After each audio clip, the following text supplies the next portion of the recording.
On News Express, Akpabio advocates curriculum overhaul in polytechnics.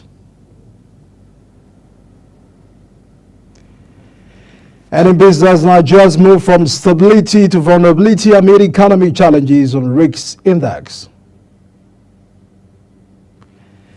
And on the foreign scene, Air Chief says Sudan in danger of becoming a failed state. On sports, Benin Republic wins West Africa Regional Rowing Regatta. Hello and welcome to News Express here on Global TV, coming to you live from the nation's capital, Abuja. I am Edikan Michael. A reminder that we are on DSTV channel 365 and free to air on Nicomsat. President Bola Tinubu has arrived to Nigeria from Brazil, where he attended the G20 Leaders Summit. The president had attended the summit during which he endorsed the Global Alliance Against Hunger and Poverty. The Nigerian leader also held bilateral talks with the managing director of the International Monetary Fund, IMF, Kristalina Georgieva, who pressed reforms by President Tinubu. A delegation comprising the Minister of Foreign Affairs, Yusuf Toga, the Minister of Livestock Development, and the Minister of Arts, Tourism, Culture, and Creativity accompanied Tinubu to the summit. And on to Edo State. Governor Monday Ekpebolo of Edo State has constituted a 14-man state assets verification committee to probe the 8-year tenure of his predecessor, Godwin Obaseki. In a statement by the governor's chief press secretary, Fred Itwa, the panel, headed by retired permanent secretary in the Federal Ministry of Agriculture and Food Security, Dr. Hennes Afolabi, will be inaugurated on November 26, 2024. It was said setting a committee became imperative following the governor's initiative to set the Edo State on the path of development and accountable leadership. It further noted that despite repeated calls for a more holistic database of the assets and liabilities of the previous administration, the Godwin Obaseki-led government allegedly came up with very scanty and limited assets and liabilities of the state.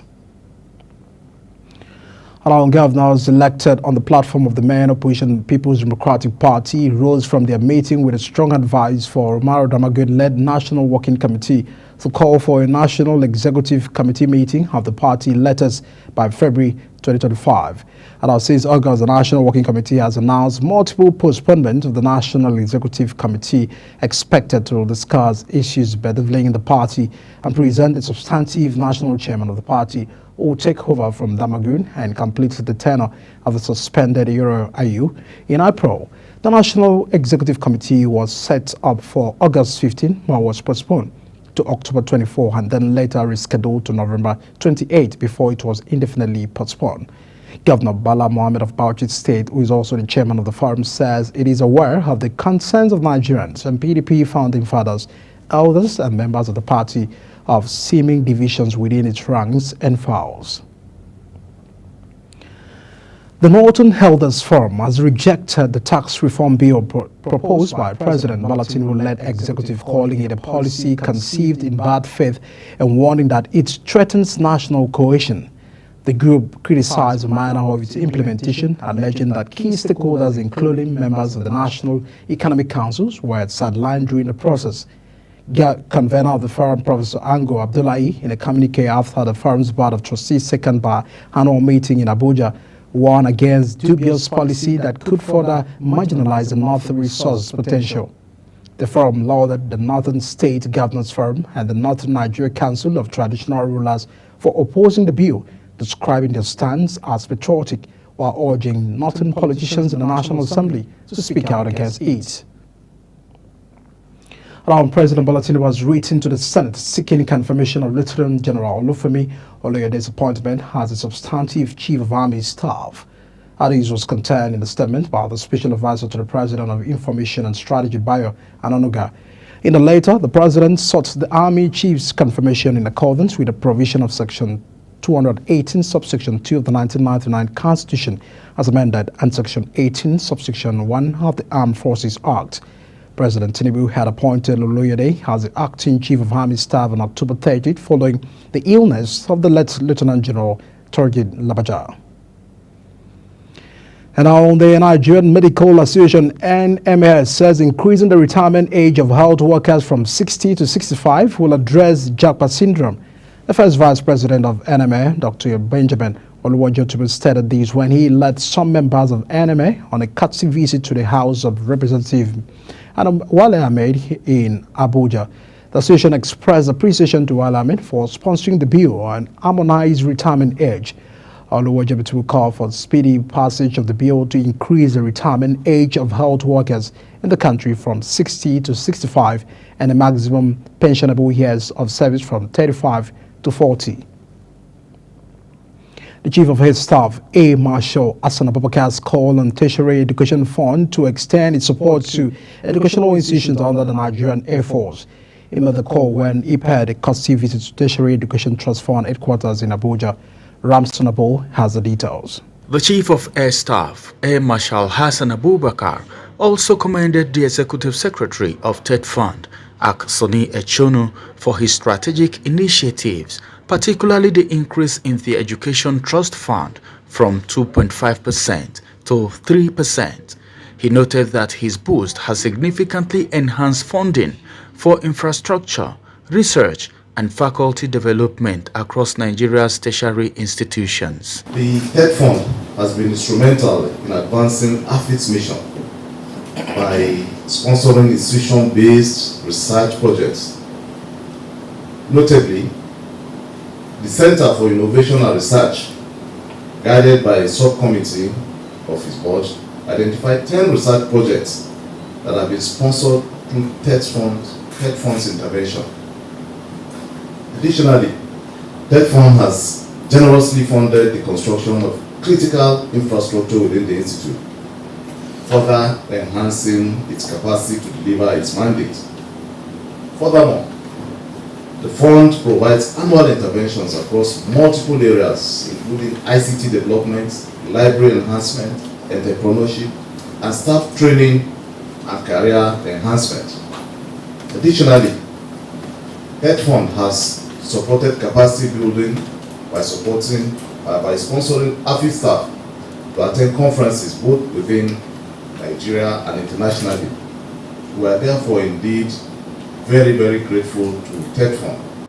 In response, TED Fund Executive Secretary Soni Echonu acknowledged the Air Force active participation in the recent National Research Fair and exhibition. He assured the Air Marshal that his request would be relayed to the Board of Trustees for consideration. Express our profound appreciation to the armed forces, including the Nigerian Air Force, for your support, for your loyalty and sacrifice in keeping us safe and in supporting Mr. President to guarantee security across the length and breadth of this country. We are indeed very proud of your exploits, particularly we are following what is happening in the Northwest. And we believe that with this concerted efforts, tranquility, peace, and security will be restored to enable us to focus more. The visit concluded on a positive note, with both parties reaffirming their commitment to advancing education in Nigeria. Ramsey Enoch Agbo reporting for Global Television. Away from that, following the recent legal controversies surrounding the Rivers State financial entitlement, the Office of the Accountant General of the Federation says it will adhere to the court orders regarding the disbursement of the federal allocation to the state. The Director of Press and Public Relations at the Office of the Accountant General of the Federation, Bawa Mokwa, said since there is a notice of appeal, the notice of appeal has overridden the earlier court judgment, and so far it is a court order that will be obeyed. The assurance comes amid a federal high court ruling on October 30, 2024, which directed the Central Bank of Nigeria to withhold the further monthly allocations to Rivers State. And our report together says that 6 years after the governor, Ebukene Amsun's, inaugurated the Metro's Rise project with grand promises to revolutions and opposition against state agricultural landscape as a farming powerhouse, the 4 billion initiative lies in ruins. And our investigations reveal that 2 abandoned rice mills sitting on 1.2 million hectares of arable land stand as a silent monument to the state's unfulfilled potential Former Governor of Ogun State, Ibukole Ambossion, I had in 2017 inaugurated the Rice Project and spoke with hope about the initiative.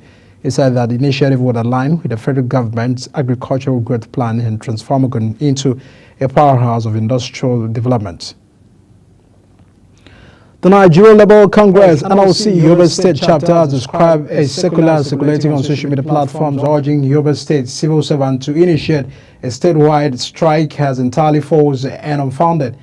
In a statement signed by the state chairman of the NLC, Mokhtar Tabutu, noted that the joint committee comprising representatives from the government and NLC has successfully concluded negotiations on the new minimum wage. According to the statement, a report had submitted to the Governor Malabuni for review and approval. In a landmark move to boost tourism and hospitality industry, Imo State government has signed a memorandum of understanding with Hilton Group with the aim of repositioning the state as a destination for both business and leisure. At the signing of the MOU in Owerri, the Imo State capital, Governor Hope Uzodinma said that Hilton Group will manage Concord Hotel for the next 25 years, which form part of the agreement. Here, Machibe from Imo State has a report. The ongoing renovation of Concord Hotel was first inspired by Governor Hope Uzodinma and the Hilton Group to ascertain the level of work. The governor highlighted that the partnership with the Hilton Group would elevate Concord Hotel into international standard and will further boost the tourism potentials of Imo State. I think we must encourage the inflow of people, traffic to this place. What is more, if Hilton is operating this hotel, it brings Imo State name to the world map. It means that using the Hilton honors, you can reside, you can do business. It also means that you can sit in any part of the world and make reservation using the facilities of Hilton Group. I don't think there is any better hotel chain, that can manage this hotel better than Hilton. Governor Hope Uzodinma also said that the funding of the project was solely by the state government, which he said would cost an initial budget of 18 billion naira, with no plans to borrow funds for its execution. The contracts for the full rehabilitation of the hotel to Record Engineering to the tune of slightly above 18 billion naira. It is our hope that they will conclude the project within record time. Our initial contract period was to be 12 months, but today they've confirmed to me that they will finish in 9 months. The Senior Director of Development for Europe, the Middle East and Africa at the Hilton said the group was honored to collaborate with the Imo State government and look forward to lasting relationship with the Imo State government. It's an honor to be able to have this opportunity to bring our world-renowned brand to Owerri. We are very much looking forward to a long-lasting, successful business relationship. Thank you. We're honored. The event culminated in signing of the Memorandum of Understanding at the Government House, marking a significant milestone for the project. It is hoped that this new development will put Concord Hotel on track to becoming a world-class facility, reinforcing Imo State's position as a hub for tourism and hospitality in Nigeria. From Owerri, Amarachi Ibe, reporting for Global TV News. The ongoing renovation. Now, Islamic morality police in the northern Nigerian city of Kano had to resume their crackdown on betting shops after the Supreme Court ruling on gambling. The Nigerian Supreme Court had questioned 2005 law that established a National Lottery Commission and legalized sports betting and gambling, a ruling that gambling regulation is a matter for state government. Abba Suvi, the Director General of Isbra in Kano State, one of the 12 dominantly Muslim Nigerian states in which Islamic Sharia is used alongside federal law, has said that the Isbra will resume clampdown on betting shops with renewed determination since betting is illegal under the Kano State Sharia law. Borno State Governor Professor Babagana Zulum has called for a comprehensive review of Nigeria's education system. And these, according to him, is in order to address the disconnect between educational institutions and the needs of industries. The governor made these statements during a courtesy visit by the managing director and the chief executive officer at the Nigerian Education Loan Fund, Mr. Akuntunde Sayo, at the government house in Maduguri. He expressed concern that many graduates produced by higher institutions lack the necessary skills to drive innovation and technological advancement, urging NELFund to critically assess the issues and implement solutions that enable graduates to become self-employed rather than depend on limited job opportunities. Now, the federal government says it is taking comprehensive steps to end insecurity in the southeast region. The Minister of Defense, Mohammed Badaru, disclosed this in Imo State Government House when he paid a courtesy visit to Governor Hope Uzodinma. Our correspondent Amara Chibe completes the report. The visit came shortly after a high-level security meeting held in Enugu, where leaders discussed strategies to address regional security challenges.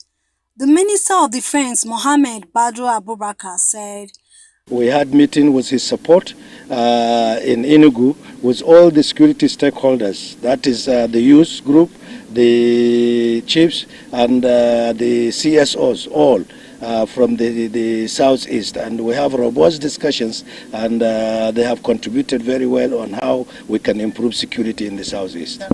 Addressing pressmen after the visit, Imo State Governor Hope Uzodinma said, with the latest development, insecurity would be minimized in the zone. I think we are coming almost to the end of the tunnel, and we will soon see light. The thing about insurgency, kidnapping, and all manner of criminalities in the southeast will soon become a thing of the past. As for the Uletide, our people, the security agencies here, they are prepared and well equipped. On his part, the General Officer commanding 82 Division Enugu, Major General Hassan Dada, called on the misled youths in the southeast to give up their arms and embrace peace. We make sure that the youth are just the way it took place last year, that it will be without crime or minimal level of crime within this festive period. And for all the youths things that have been misled one way or the other with the latest development, they should please come forward, give up their arms and allow peace to reign in the land. And we are there to support them. We will engage them and see how they can be useful to their own lives and make the society grow. The visit by the Defense Minister signals renowned efforts to tackle insecurity in the southeast, as residents hope that this engagement will yield lasting peace and improve safety. From Government House, Owerri, Amara Chibe, reporting for Global TV News. And on a sad note, a respected Islamic leader and retired public servant Alhaji Jafaru Makafi is dead. Makafi died in Kaduna at the age of 93. Alhaji Suleiman Abubakar, the Garawan, who announced the date on behalf of the family in a statement, said he passed away on Saturday night, explaining that the funeral prayer for the deceased will be held at the Sultan Bello Mosque. And late Makafi was a prominent figure in the Nigerian Muslim community and served as the chairman of the Jamaatul Nasri Islam in the state, having also served as a commissioner in the defunct Kaduna state. He was a veteran of the Nigerian Railway Corporation, who joined the corporation in 1950 and had a distinguished career spanning over 4 decades. You're watching the News Express here on Global Television, coming to you live from the nation's capital, Abuja. When News Express returns, Air Chief says Sudan in danger of becoming a failed state. We'll bring details of these as well as foreign and sports stories after this short break. Please stay with us.